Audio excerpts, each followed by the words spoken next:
Welcome to Momentum, a motorsports podcast powered by High Gear Success. I'm your host, Heather Wilson Schiltz. Here we share the stories and strategies that keep the world of motorsports moving forward. And my guest today is Cole Peterman and his mom, Kristen. And Cole is an 11-year-old road racer who lives in Florida and competes in the South Florida MiniGP and WERA road racing series. So thanks for being here. Thank you. So Cole, can you tell us what classes that you compete in those series? For South Florida MiniGP, I do I do GP 160, Super Mini, Stock 125, and Spec 65. So you have some really busy race days, it sounds like. Yes. How old were you when you first rode a motorcycle? I think I was 5 years old. 4. Mm-hmm. Do you remember that first time? No, not at all. No. I feel the same way about, I started riding dirt bikes when I was 5, but I don't really remember it that well either. So I can totally understand. Do you remember the first time that you ever went racing? A little bit, not a lot, but it was at Heron Compound in Georgia. And I was racing a PW50, and we rented a suit and a helmet and boots and gloves because we didn't really have any of that. And I ended up taking 15th, but that was when Ella Dreyer and Mac McCluggage were racing in my class. So you had some tough competition then. Yeah. And for your first race, it's always really nerve-wracking, right? Yeah. Oh, yeah. We used a paper plate for like a catch. We had nothing. We were woefully unprepared for that first race. My first race is also where we met DMS.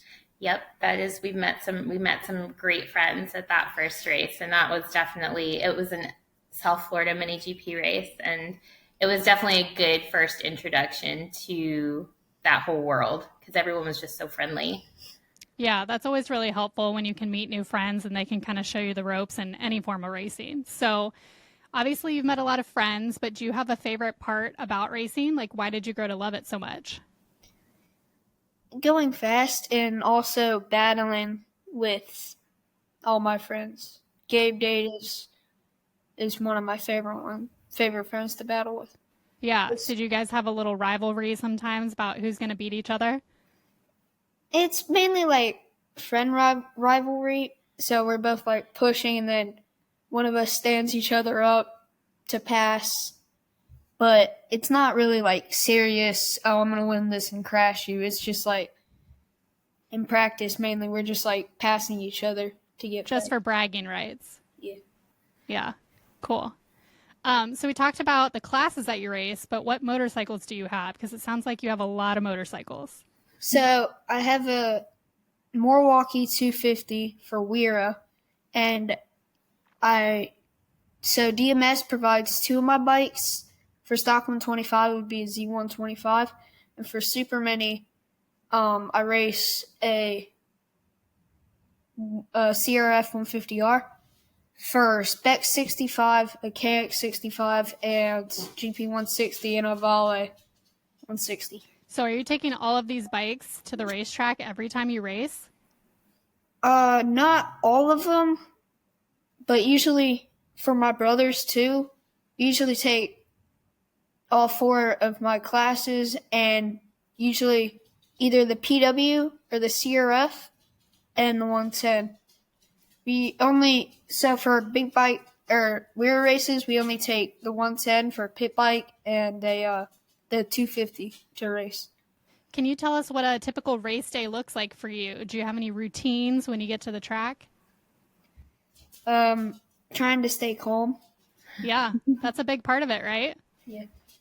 But it's really busy because I'm just like always on a bike because usually my classes are back to back. So I would get off the track, a race would go, and the races are only 10 laps for the main race. So a race would go, I would get on a bike, and I think the only time I have a break is from Super Mini to Stock 125 is the only class I really have a it's still a short break, but it's longer than all the others. So you stay busy all day long. You talked about staying calm. So what are some of the ways that you do make sure that you stay calm?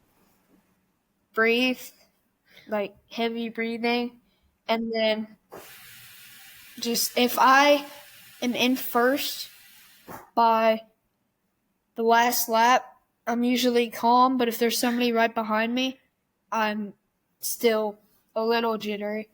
Do you like to listen to music or kind of jump around and get all the nerves out? Or is it just really practicing your breathing and mentally making sure you're prepared? I do a lot of stuff. I do breathing. I ride my bike around a lot at the races with Gabe, and I also do listen to a lot of different kinds of music. Nice. Do you have a favorite track that you've raced at? That's a tough question because my first ever race at Heron, that's one of my favorite tracks. But I got my first win at Anderson, but I also got one of my first WERA wins at Barber, and I really do like Barber because of how flowy and fast it is. So out of all of them, probably Barber. Barber is actually on my bucket list. I have not been there yet, so I really want to go check out the museum, maybe go to their vintage festival at some time. I think they're having Supercross next year there too. So, yeah, that schedule just came out, so that was pretty cool. But it sounds like you like Barber, and that's a pretty cool track that I'll have to check out. Yeah. Can you describe what it feels like when you're out there on the track? What are you thinking about when you're riding? Winning, just trying to pass and get up front. Yeah. Is there any sort of strategy that you're using to get around people or try to get a good jump off the line? I usually be patient and I just stay on their tail. And towards the last lap, they start trying to get away from me, so they start making more mistakes. Those mistakes can cause me to be able to pass them and win. Yeah, absolutely. Capitalize on other people's mistakes when maybe they're getting a little nervous or making little mess ups, right? Yeah. Have you ever had any crazy moments during a race where you were near crash, but you were able to recover? There was one race, it was 2 years ago, and me and Gabe on the 110s I think we were 10 seconds ahead of everybody. And we were both battling and trying to beat each other. And then at Bushnell, I came in, so there's this chicane, and then a 90-degree corner up towards the bridge. And I shifted, and I didn't know I was in third instead of fourth. So when I shifted down to first, and it just slid out, and I slid all the way to the dirt, and then got back up. And I don't remember if I beat him or got second. Yeah, I've seen some pretty gnarly road race crashes when those bikes go down. It hurts. Yeah. On dirt, it does hurt on dirt, but dirt, There's a little bit of give. Yeah.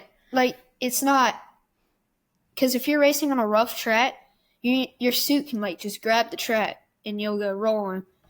Dirt, I have hit a couple of rocks when I crash, but not as much as road. Because most of the tracks we race at, they're go-kart tracks, and most of them either care for the track too much and it ends up messing up their track, or they just don't really care about their track. Yeah, track surface, that can be a big factor in racing, right? Yeah. Tell us what it's like having your family at the races with you. You said you have some siblings that race as well. So it makes it a little bit more crazy because my youngest brother, he has one race right after mine, so I have to pull off the track. We use the same transponder, so I have to pull off the track, give him my transponder. He goes, and then right after, I have another race. So he has to pull off the track, and my dad has to run out, grab that transponder, and put it on my bike. That sounds definitely crazy to keep all that straight. Do you like hanging out with your family at the races, though? Is it fun to go away for the weekend? It is really fun because usually we have like 2 hotel rooms and we all just like pile up in one and play around and stuff. Get to hang out? Do you play video games at all? Yes, a lot. Do you help work on your bike at all, or do you leave that to your parents? I help with tires and stuff, but usually like I'll help take bolts off, and since I have small hands, I help my dad like reach stuff that he's not able to reach. So I do help a lot on the bikes, but when it comes to engine stuff, I don't really touch much on engine stuff. Yeah, me neither. Me neither.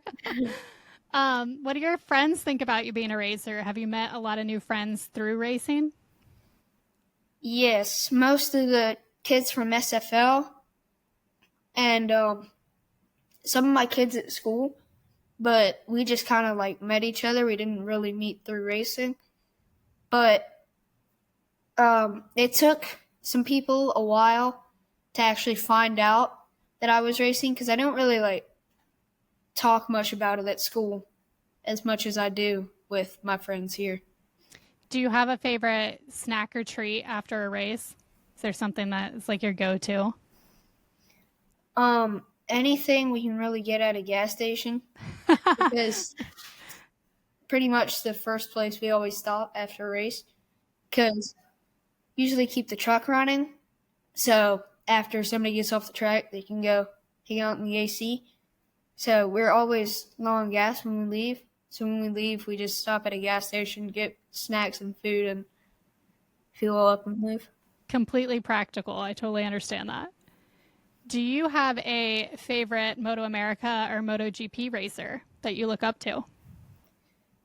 For MotoGP, definitely Marc Marquez. For Moto America, I do really like PJ Jacobsen. Those are 2 very good racers, so those are pretty good idols to have. Kristen, were you around or involved in racing before Cole started racing? No, not at all. This was definitely, we moved from New Mexico to Florida in 2020, and there was just no sports here because of, the lockdowns and stuff. So most of the rec sports were closed. And my husband, Nick, found SFL, and they were still holding a race late that year. And here we are with a garage full of motorcycles now. Was your husband familiar with racing, or it was all new to him as well?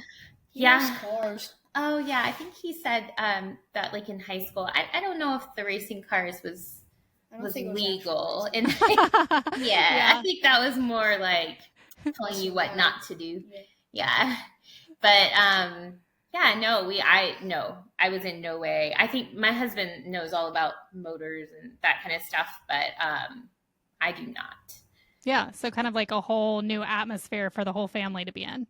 Yeah, but it's great. It's such a family friendly. Like I think they've dabbled in some other sports, and I definitely feel like the race family is just a little bit closer. Mm-hmm. How do you balance the demands of racing with everybody's school and work and family life?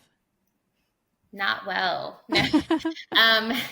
It's a lot. It is because we have 4. He's the oldest, so Cole's 11. I have a 9-year-old daughter, 7-year-old son, and a 5-year-old son. And the 7 and 5-year-old race at the smaller races, and my daughter does ballet, and they're at 3 different schools, so it's a lot. But I do appreciate that the race weekends, it's just like a whole weekend for us to spend together as a family. My mom and dad come down from South Carolina.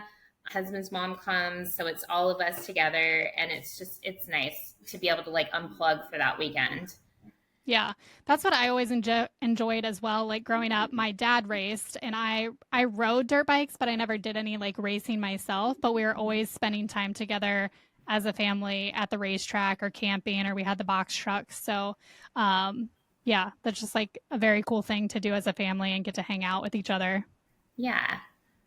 So your role on race weekends, are you pit crew? Are you cheerleader? Are you coach? Like, how are you keeping it all together? I am usually cheerleader for sure, but I'm also usually wrangling the other kids. And now that our youngest is racing, it's just physically impossible for Nick to do all the things. So I am kind of learning a little bit about how to do things. I am woefully bad at anything motorsports related, but I'm learning. And Yeah. I think that, yeah, I would say I make sure we have all the food and any sort of beverage anyone could need at the races. Yep. Are there any routines or rules that you have to kind of help keep Cole focused and safe while he's racing? Well, his new rule is that one of us will be putting his gloves on because he just had a pretty bad accident. So he hasn't actually ridden since then. At the last SFL race, we were in Gainesville, and yeah, so we were right near a major hospital system, and yeah, it was a total kind of freak accident. I guess a bike maybe stalled in front of you, and somebody stalled. I hit them. Somebody else came over and hit me while I was going over the handlebars. So the tires hit.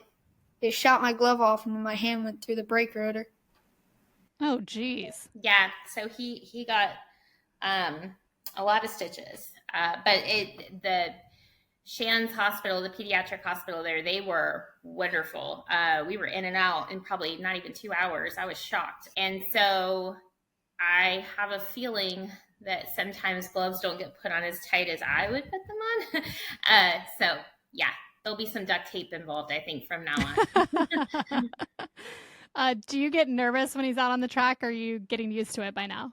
I wasn't. I was doing really good the last 6 months to a year. When he first bumped up, when he turned 10, he bumped up to the, I guess, adult classes. That was really stressful for me. But he's been doing really well. I will say I have not gone to any of the WERA races. Don't. Yeah. So I haven't. And so that's probably why I haven't been nervous. So I haven't actually seen him ride on the big bike yet. I haven't been able to hype myself up enough to go to those. But he has the airbag suits now, and he has the quick release helmet now, all those things. So we're doing everything we can from a safety standpoint, but still, it's scary. I can understand that. Do you have like one of your proudest moments so far watching Cole race? Like, what's been the coolest for you to see? Well, his proudest moment, I think, is when he moved up to the adult class. I gave him a little pep talk that was premature, apparently, because I was like, oh, it'll be okay if you don't podium this first season. Like, these are adults, these are people. Like, I did not expect him to podium at all, and he won his first championship that first season. I was not expecting that. But honestly, my most proud moments are when let's say he's involved in an incident with a racer and the other racer crashes or anything like that. Cole always will go over and make sure they're okay. If he ever feels like there's a conflict, or not even a conflict, just like, hey, what happened out there? He'll go up to other racers and just be like, hey, and I mean adults, because he's racing with adults now. And so just seeing his confidence being built, because I know as an 11-year-old, I would not have done that. I don't know what I was doing at 11. It wasn't any of this. And so that is what makes me proud, is just seeing, and the friendships that he's made, like to be able to race, like his friend Gabe, his friend Willie, all the other people he races with at South Florida, just they compete, but then they get off the track and there's none of that, tension. They're just friends. And I love that. I think that's really cool. There's a lot of relationships built through racing and like being able to talk through situations too, instead of just having this like lingering tension, like you said, on the track, is a really good trait to have. Is there anything that you do to help him stay positive after a tough race or maybe a crash? I give him space. I don't know if he'd call it a routine, but when he's on race day, he is in the zone. His helmet is on. He is sitting in a chair. He has his fan. And so he doesn't really, I feel like at lunchtime, he turns into an 11-year-old kid again. But in between those races, he doesn't really want to be messed with. He doesn't, and so I definitely think giving him a minute to kind of figure it out on his own, what happened.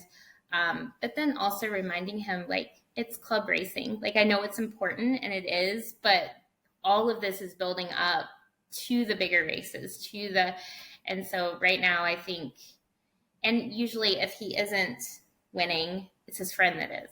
So he's still happy for them. So racing can obviously be a really big commitment for family. How do you manage everything that goes into it, especially probably the travel involved? Yeah, there is a lot of travel for us. We live in the Panhandle, and so the closest track we race at is about 6 hours away. Everywhere we go is so far. There used to be a flat track near us that we rode at, but I think they switched just to go-karts or something. So there's really nothing. There's nothing to even practice at anywhere near us. So we have a parking lot that we practice at when we don't get kicked out by the fire department. But outside of that, the travel is a lot. Nick, his dad, my husband, they go a lot, just them two, or one of the other smaller boys, because it would just be too much for all of us to haul, and the dog, to haul down there for a track weekend. But honestly, Cole doesn't get a lot of seat time outside of those race weekends. That's why I do love both WERA and SFL. I love that they have the day that they practice, and then they have a race day. And so I appreciate that because he can actually get just some track time.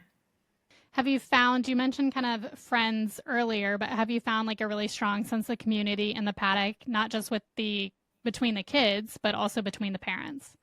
Oh, absolutely. Gosh, just the very first race we were ever at, we randomly were next to some guys that were from Fort Walton Beach, like the middle of, so far away where we were.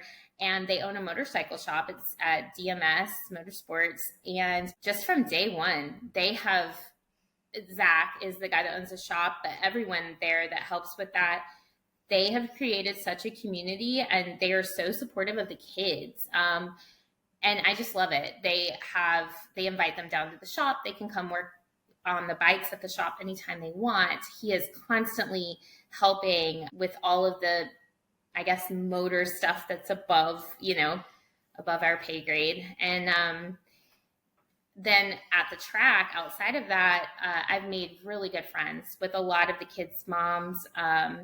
And everyone's just supportive. Everyone checks on everyone else's kid when they get hurt. The kids are always, your kids can run around and it's safe. Like somebody is going to be wagging a finger at them if they're doing something wrong. And I appreciate that. Like, it's just, everyone makes it such a safe environment. Do you have any advice that you would give other parents whose kids want to get into racing? It's expensive.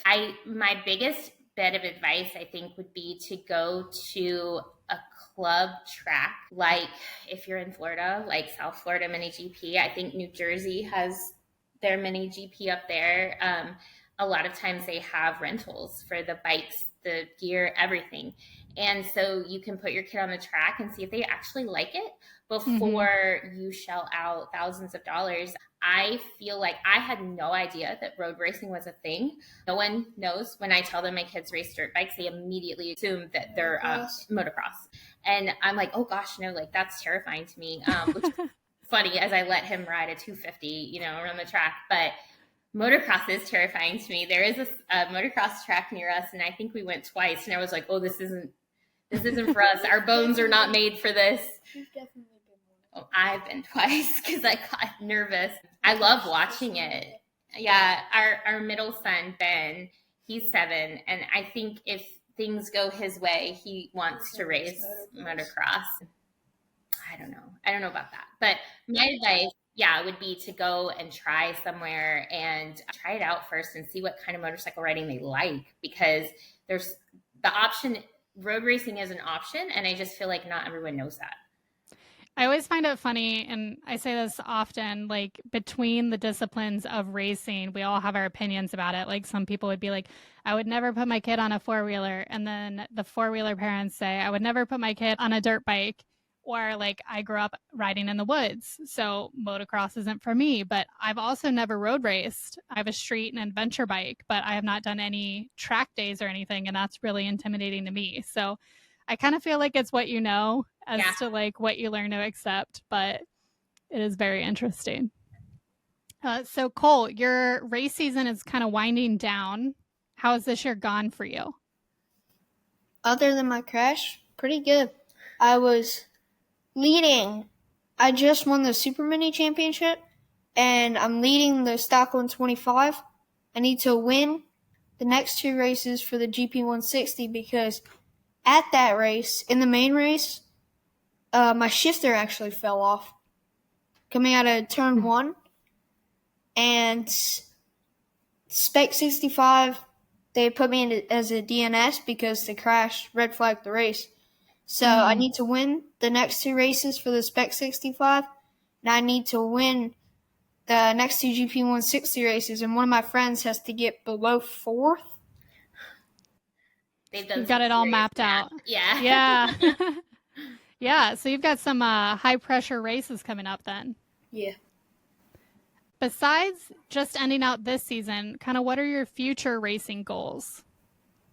Get to MotoGP, where I can actually like really get noticed and get on a good team. So that's going to require a lot of work, huh? Yeah. Yep, absolutely. So when you're not racing, what else do you like to do? Ride my bike, sometimes play baseball, but my friend just moved. So we really like to play basketball and stuff together. But we have these like dirt jumps, and they're huge jumps. And I either take my mountain bike or my BMX bike down and ride through them. But we also have this creek near us, and we either play in the creek or fish at the creek. So you like to be outside a lot? Yeah. Cool. I also heard that you have a science fair project that's focused on tire warmers. So can you tell us about that?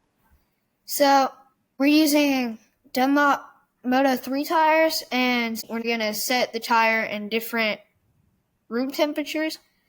And what my hypothesis is the coldest one is going to drop the tire pressure the fastest, because every 10 degrees you lose 1 psi. You'll have to keep us updated after you run the whole project on how that actually turns out. Tell people where they can follow your racing progress. So I think I saw you have a Facebook page or maybe Instagram. Peterman Racing on Instagram. Very cool. So I'll be sure to link that in the show notes as well. Thanks for being on the show. Thanks for talking all things road racing. And I'm excited to see where your racing career heads the rest of this year and beyond. So thanks to everybody for tuning in to Momentum. This has been a production of High Gear Success. If you want to connect or recommend a guest, head to MomentumMotorsportsPodcast.com. Until next time, keep the momentum rolling.